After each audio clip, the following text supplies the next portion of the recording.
आज के इस अवसर पर मैं स्मरण कर रहा था, मेरे मित्रों से मैं बात कर रहा था, हम केवल भगवान राम का वो प्रसंग याद करें, भगवान श्री राम के उस समय का। कभी कभी कुछ प्रश्नों के उत्तर अनुत्तरित रह जाते हैं। मैं मान के चलता हूं वो हमारी आस्था के केंद्र हैं, हमारी श्रद्धा है, लेकिन कभी यह कल्पना करें कि भगवान श्री राम के जीवन में अगर महर्षि विश्वामित्र नहीं आते, महर्षि विश्वामित्र ने महाराज दशरथ के पास आकर के जंगल में होने वाले तमाम अत्याचारों का, राक्षसों का अंत करने के लिए वो कोई उनने सेना नहीं मांगी, राजा जी से कोई सहायता नहीं मांगी, महाराज से दशरथ से कोई सहायता नहीं मांगी। क्या मांगा उनने? भगवान श्री राम और लक्ष्मण जी को, और श्री राम लक्ष्मण जी को ले जा करके अपने उस कष्ट को बताया जंगल में कि मैं यज्ञ करना चाहता हूं और ये राक्षसों का आतंक है, कृपा करके इसमें। और हम सब देख रहे हैं कि भगवान श्री राम और लक्ष्मण दोनों ही उनके साथ है, कोई सेना नहीं साथ में। लेकिन उस काल परिस्थिति में, उस समय की व्यवस्था में जो अभी बाल मन है, भगवान श्री राम और लक्ष्मण तो थोड़ा सा युवा, तरुण युवा समझ लें, उस दौर में जाते हैं। लेकिन वो कहते ये हड्डियों के ढेर काय के हैं।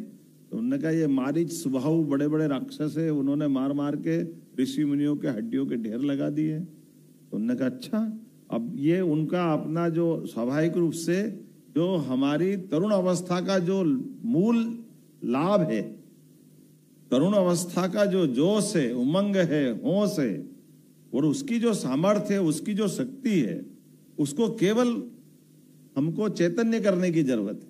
और उसका परिणाम देखा, ना केवल उन आतंकवादियों को, राक्षसों को भगवान श्री राम और लक्ष्मण ने अपने बलबूते पे समाप्त कर दिया, फिर वो और बड़ी परीक्षा के लिए ले जा रहे हैं। तो बड़ी परीक्षा क्या थी? उन्होंने कहा महाराज जनक ने स्वयंवर का आह्वान किया है और धनुष यज्ञ है। अब भगवान श्री राम और लक्ष्मण ने धनुष यज्ञ स्वयंवर से सुना होगा, लेकिन रामायण के अपन उस पार्ट को इतना ही अपन ध्यान से देखें कि भगवान श्री राम और लक्ष्मण ने कहा चलो अब गुरुजी आपकी आज्ञा। तो उन्होंने कहा चलो वहां चलते हैं।